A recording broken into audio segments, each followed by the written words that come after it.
Michelle Hall here again with ParkBenchTeam.com, and I'm with Bryson from EveryMan, and you're at 713 South Main in Stillwater, and we're going to be asking you questions about this business. Starting with, can you describe for our viewers your business here? Yeah, so I mean, right now what we are is we do menswear, anything from underwear to custom clothing. We do barbering, old school, classic barbering, finishing everything with a straight razor, and we do craft coffee. So we have really good relationships with what we think are the best roasters in the state of Oklahoma. So we bring in a new coffee every week. We redo our entire menu, and then we've actually started roasting ourselves. So just kind of like a man sanctuary. Okay, men's sanctuary. Yeah. All right. Well, thank you for that. And can you tell our viewers what led you to open this particular business? Sure. Well, I'll try and give a short answer to what could definitely be a long answer. Always liked to dress well. I didn't have a strong male dad influence in my life, but the things that I do remember about my dad is that he was always well dressed. He always had a hair comb in his pocket. He always, had tonic in his hair. So I always kind of grew up appreciating that. And as I've gotten older and seen kind of the male experience becoming different, I wanted to create a place that really got back to the roots of that male experience. And so I knew I wanted to create a business that did coffee really well, barbering really well, eventually alcohol, good whiskey, and menswear. And so from there it just became, where do we start? Yeah. That's a longer story. Okay. Well, that might lead us to some of our other questions. What motivates and drives you? I think you probably already addressed some of that.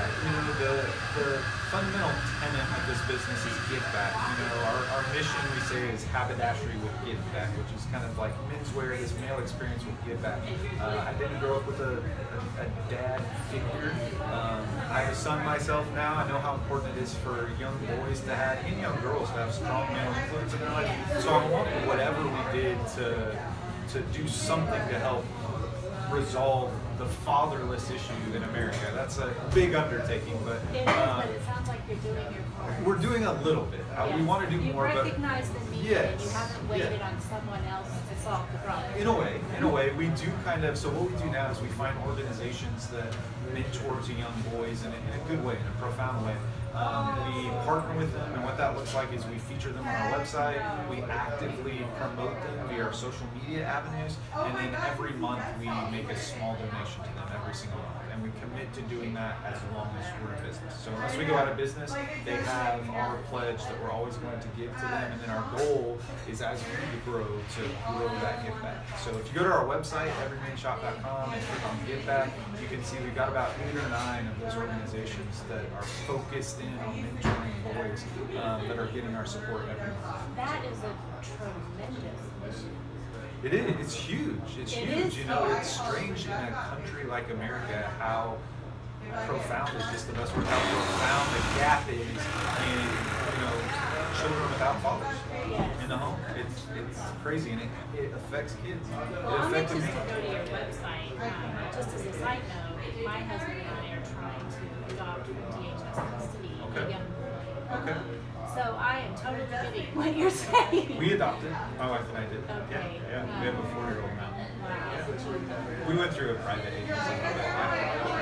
Wow. Okay. So, how long have you been in business in this location? In this location, we opened in the last weekend of August 2016. So it's been over 2 years, which is crazy. It's crazy. But we had very humble beginnings. We had this huge idea, and we went to a bank to get this massive loan, not having a clue what we were doing, and quickly found out that if this is a good idea, it needs to be good because it's a good idea, not because we got a huge loan.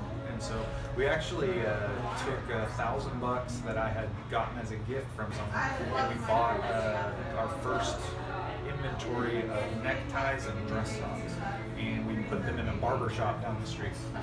And then we started selling neckties and socks there, and people started to buy them on occasion. I remember we'd get like a $10 sale. And we did well enough there that we started leasing a small room at Butterbean Children's Boutique down there. And so we expanded a little bit. And then there was a women's boutique called Pearl Junkie that came across us and invited us into their space to do a men's concept. So we did a little bit more until we were finally able to come over here. So we were celebrating the $5 and $10 sales for years as we tried to kind of figure out what this model looked like. So, yeah. And this isn't where we want to end up. We got much bigger. Well, we're going to talk about that then in a minute. Okay. What do you love most about the Stillwater area? You started in Stillwater. Sure. Why? What do you love and what keeps you here?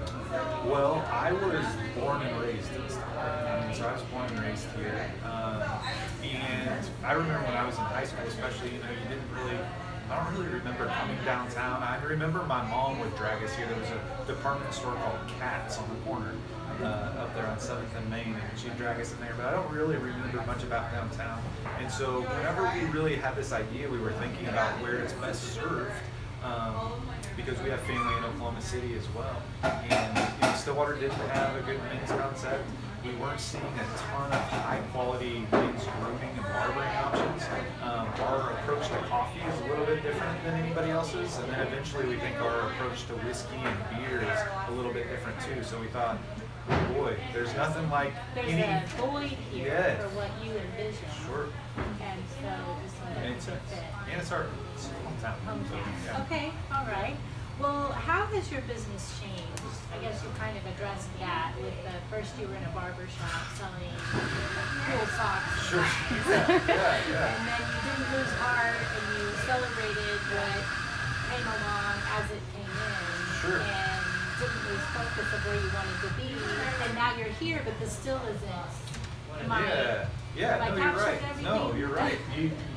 You know, we have since the beginning stayed laser focused on where we want to be, and totally embraced that it's not going to look like that for a long time. You get that.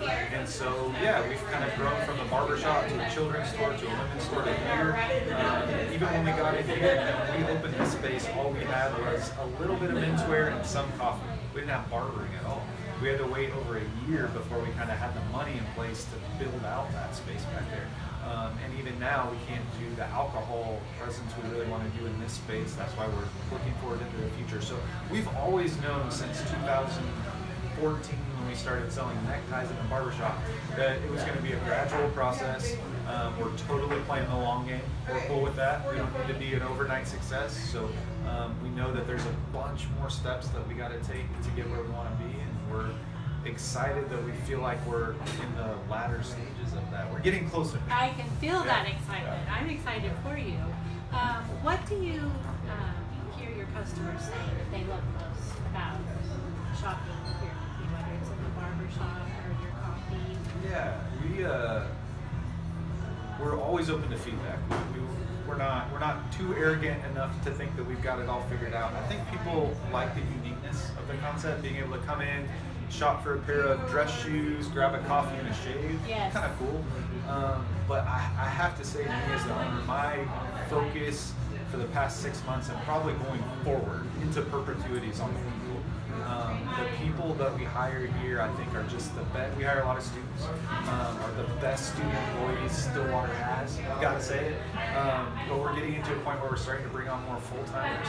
And I think ultimately, in today's retail environment, you're not selling a cup of coffee, you're not selling a whiskey, you're not selling a shoe. You're selling your people. The people, that's people in the experience. Yeah, people come back for that. If we make sure that we're crossing our T's and dotting our I's, and we have a good product, we're well merchandised, we're knowledgeable, like people expect that as a base. But if you can add the personalities of a Matt Sapping dinner, any of our guys that work back here, that's the secret sauce. So I think, and I want to hope that people just keep coming back. I think you have read some of these questions. That is a segue into how do you motivate and encourage your staff? It's hard. It's really, the people part is the hardest, and so I don't think I'm a success story. I think that I still have things I don't do well. I think that as the years go on, I'm putting less, this sounds terrible, but I'm putting less and less focus on hiring and more emphasis on firing, and losing your job here. We've had to let a few people go, but it's not a, you're fired, get out of here thing. It's a, man, love you, come back, let's have a cup of coffee. Like, I'll use me as a reference if it's appropriate, but just not the right person in the right, dynamic. Love that. Yes. And so it's been hard to find those right people. It is terribly difficult to find a good person who feels as strongly about your baby as you do. I honestly think it's impossible. But if you can find those right people that are willing to engage with your customers and then are trainable, that's what I'm looking for. And so, yeah, I think that answers it. Yeah, that does a great job answering my question. But then that made me think of one that's not in my deck. Do you feel like since your mission is to mentor boys and men, do you find yourself as an employer seeing where you can mentor these men as they come to life? I would say two things. We've got a lot of ladies that work for us. so not definitely don't have to do that. Employee in Sure. general. Okay. No, but especially I look. It's weird because in my head, I don't know if you're like this. In my head, I'm still a very young person. Oh yes. But working in this town where you get a year older every year and all your employees stay the same age, especially when I see pictures of myself with them, Yes. I'm like, man, I'm older. They're young, So I try to put myself in their situation. If I'm working a job for what we pay, which is not great, but for what we pay, what kind of value can I add? What can I add? And so I try to impart knowledge. I implore them to bring me questions to tell me where they think I'm missing the boat, this place is missing the boat. And then I just try and pour into them in ways that I knew I would have wanted to be poured in. So that's knowledge, of course, experience, of course, but it's also a pizza. It's also, we like to do something every semester where we take them outside of the store. So we do a staff excursion every semester. Like a team building. Yeah. So, but we don't do a ton of team building. We just hang out. Yeah. We just hang out. And I guess sometimes it is. So, last semester we all went. Yeah. Last semester we all went paintballing, and then went out for beer afterwards. We've done an escape room together before, and so. Although you might be getting paid a little bit better than minimum wage, I think the experience you get working here, and hopefully the family, the community that we build, makes it worth it. Yeah, I can see that. As we grow, we may be in a position where we want these part-time college students to turn into full-time employees. That would be great. And it sounds to me like one of the things, you didn't say this, one of the things that might motivate your staff is just that you're approachable. You said you want to be. I try to be. I've been told that I'm a tall guy. I don't always wear facial hair, and I feel like when I'm not smiling, I look kind of mean. So they've told me this. So I'm trying to smile more. Yes, I'm trying to smile more. Okay, and then our last question, I guess, is you've kind of given us a peek of this, but over the next 12 months, what do you see being different about EveryMan? I guess a couple things. I hope we continue to get better. We have things that we're not great at right now still. We have things that we need to fine tune. I'm sure that things will pop up that will be new to us that we need to explore. So I really, in the next 12 months, really want to refine some of our processes. I anticipate that we'll be hiring our first non-barber full-time employee, which we haven't had before. So a full-time employee, really, I'm getting to the point where I need some consistency and persistency here in the store, and I'm not here every day. And so we'll be hiring that first full-time person I'm excited about in the next 12 months.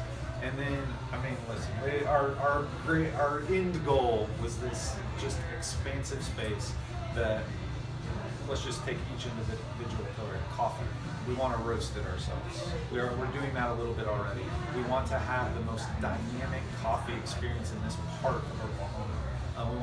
We look at ourselves as curators. We want to invite people in to really explore coffee, so that presence in a new space is going to be big. We want our barbering experience to be unparalleled.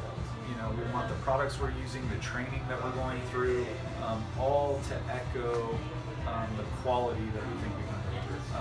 We want our menswear to expand. We want to have a good, better, best. We want to have entry-level lines. We want to have high-end lines. We really want to blow up our custom clothing options and get guys into the best fitting clothing, because when you dress really well and you feel good in it, you feel good about yourself. Yes. It just changes. That is with women too. Yes.